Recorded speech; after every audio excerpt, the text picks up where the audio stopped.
m'appelle Aïpo, Martial Joseph. Je suis le premier secrétaire général de la FESI. Et ensuite, j'ai créé un parti politique qu'on appelle l'Union pour le développement et la liberté.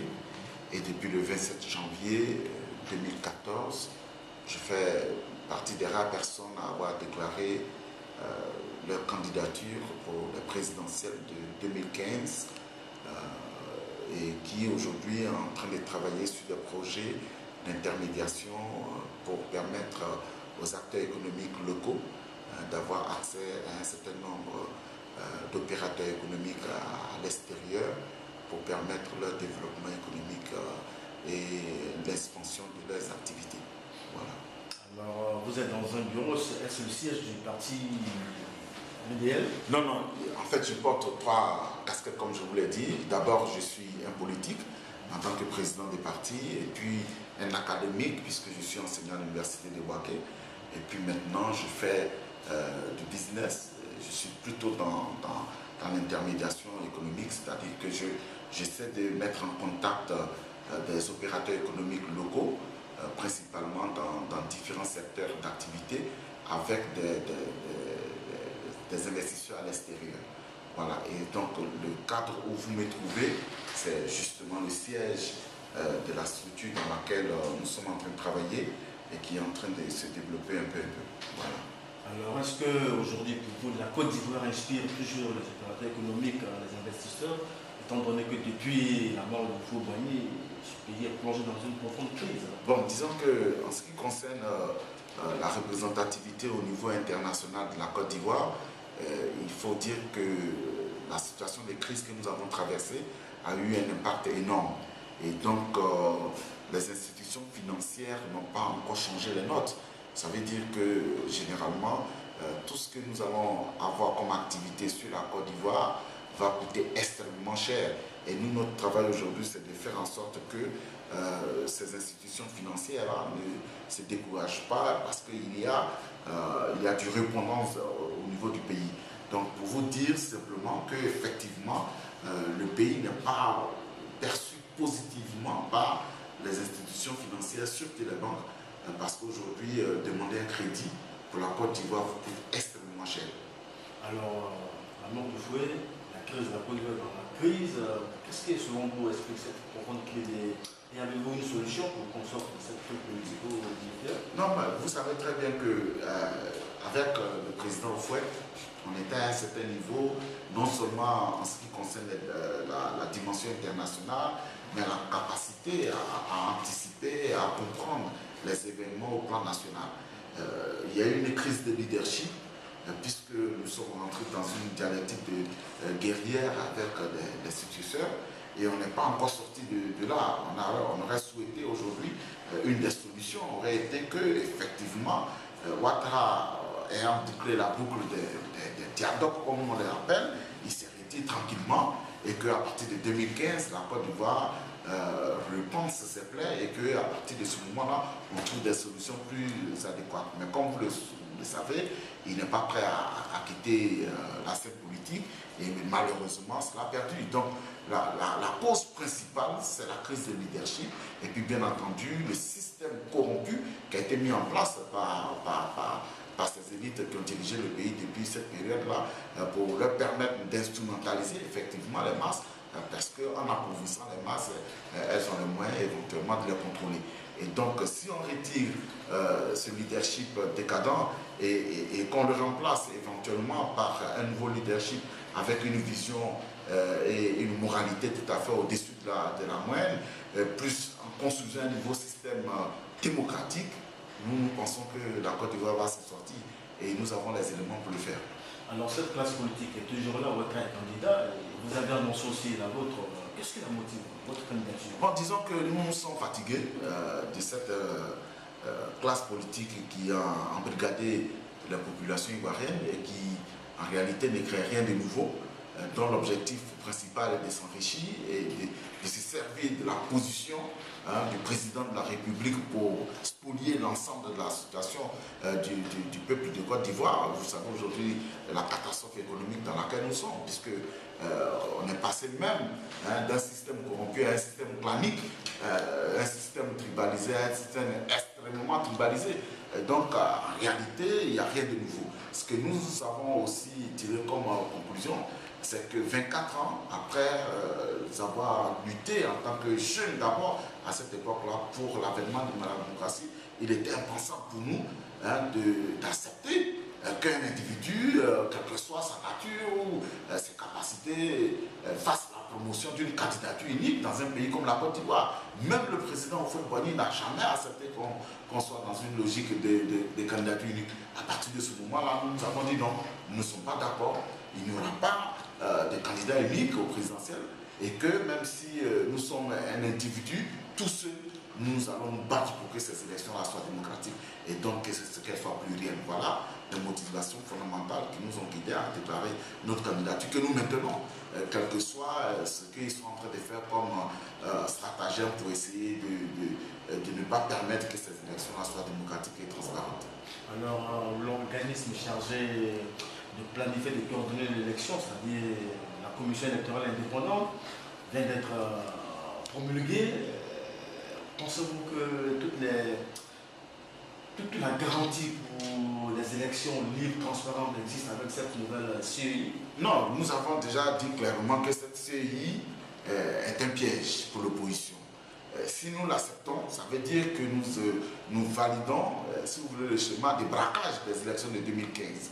Et si nous la refusons, ça veut dire que nous nous mettons face à un pouvoir qui visiblement n'est pas prêt à organiser des élections démocratiques.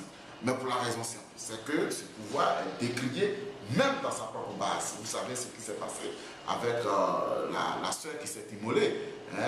Et donc aujourd'hui, ça veut dire quoi? Ça veut dire que entre 2010 et 2015, le pouvoir Ouattara n'a pas pu convaincre au-delà même de sa base tribale.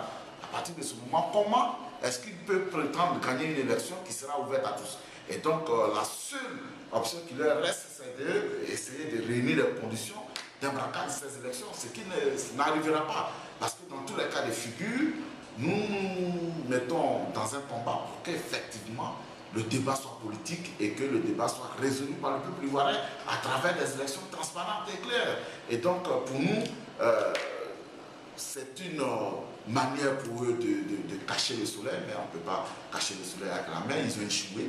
Vous voyez, quand vous parcourez la ville aujourd'hui, vous comprenez que le grand discours de l'émergence, ce n'est pas pour demain. À partir du moment où, ne serait-ce que des petites pluies peuvent remettre en cause tout ce que vous avez fait comme travaux, et nous allons demander effectivement qu'il y ait un audit sur cette histoire-là. Parce que le bitume qui a été mis partout, qui a été enlevé, comment ça se fait en moins de 6 mois? Ça veut dire que le travail a été mal fait. Les fondations sont mauvaises, il faut les changer. Alors, mais il y a aussi une opinion qui circule qui dit, par exemple, que Ouattara, candidat déclaré, mais a toujours le soutien de la communauté internationale. Comment pensez-vous? Quelle communauté internationale? Nous tous, nous savons très bien ce qui s'est passé dans ce pays en 2010. Alors, il ne faut pas qu'on fasse des confusions. La communauté internationale a souhaité des élections pour résoudre la crise, sur la base du fait que le camp de Ouattara, depuis 15 ans, a crié à l'exclusion. Aujourd'hui, c'est eux qui pratiquent l'exclusion. Comment vous pensez que dans ces conditions, la communauté internationale va les supporter? Vous savez très bien les déclarations qui ont été faites par toutes les ambassades ici, y compris par l'ambassade des États-Unis, qui a exigé même qu'il y ait le minimum de transparence au niveau non seulement de la gestion de l'État, mais aussi de l'organisation des élections. La communauté internationale n'accompagne pas aveuglement les individus. Elle est là pour effectivement faire en sorte que les grands principes soient respectés, notamment les principes de la liberté, de la démocratie, et surtout aujourd'hui de la démocratisation, de la bonne gouvernance. Vous me comprenez? Donc à partir de ce moment-là, pour nous, et clairement, il est clair que le pouvoir Ouattara n'a aucun soutien à ce niveau-là. Alors, pensez-vous que la communauté internationale peut aujourd'hui se braquer contre Ouattara si éventuellement il faudrait confisquer le pouvoir? Non, moi je pense qu'il y a une jurisprudence qui est déjà établie, y compris par le camp Ouattara lui-même. C'est-à-dire que des élections organisées dans des conditions tout à fait rationnelles conduisent à des résultats rationnels. Juste pour vous dire que le modèle de commission électorale contrôlée par les partis politiques qui a été accepté par le président Gbagbo en 2005 est la cause principale de la guerre qu'il y a eu en 2010. Donc nous, ce que nous souhaitons, c'est de ne pas permettre que ce genre de scénario se répète. À partir de ce moment-là, nous ne comprenons pas pourquoi le président Ouattara veut toujours rester dans le même scénario, qui lui permettra effectivement d'avoir une série à sa disposition pour pouvoir proclamer des résultats qui ne seront pas des résultats qui seront acceptés par tout le monde. Donc ce que nous souhaitons simplement, c'est deux options. Soit c'est une série contrôlée par les partis politiques, auquel cas la moitié des sièges revient clairement à l'opposition et l'autre au groupement politique au pouvoir. Et en ce moment, nous choisissons de façon consensuelle le président de cette commission-là. Soit on laisse la société civile faire son travail, c'est-à-dire qu'on confie l'organisation de ces élections-là aux magistrats, aux préfets et à la société civile telle que nous la connaissons. Elle est très bien organisée. Elle peut aujourd'hui assumer cette responsabilité. Elle l'a fait en 2000. Et donc, ce n'est pas en 2015 qu'elle ne peut pas le faire. Donc, le pouvoir a le choix entre cette option ou celle que nous disons aujourd'hui. Et si cela est fait, nous, on n'a pas de problème d'aller à ces élections qui seront démocratiques. Pourquoi maintenez-vous votre candidature? Oui, parce que nous considérons que aussi longtemps que ce pays ne sera pas démocratique, il faut qu'on se batte. Il faut qu'on amène les individus qui gèrent demain la Côte d'Ivoire à comprendre que rien ne se fera comme par le passé. La gouvernance par derrière la maison, les vols, sans aucune honte des délais de l'État, tout ça, nous sommes opposés à cela. Et vous savez très bien le contexte sécuritaire dans lequel nous sommes. Si nous ne sommes pas candidats, sur quelle base nous allons effectivement intervenir dans le jeu politique. Et donc, la candidature nous permet effectivement de faire des critiques sérieuses et de faire comprendre au camp Ouattara qu'aujourd'hui, la récréation est terminée, la démocratie sera là, même s'ils ne sont pas d'accord avec ça. Alors, le chef d'État vient de co-signer un livre applaudi par un camp, décrié par un autre camp. Vous, quelle est votre lecture sur bon, je pense qu'il y a une grosse polémique ces derniers jours sur les auteurs. Et donc, à partir de ce moment, je me réserve un peu.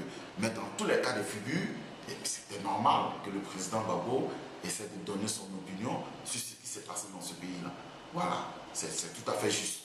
Et puisque aujourd'hui il est là, il est bâillonné, il ne peut pas aujourd'hui donner son point de vue. La seule option qui lui reste, c'est effectivement de parler au travers des journalistes comme M. Mattei. Alors, terminé, que pouvez-vous faire pour la Côte d'Ivoire? Disons que la seule chose que nous avons fait depuis 1990, c'est de nous battre pour la démocratie et nous allons continuer ce combat jusqu'au bout. Merci, docteur.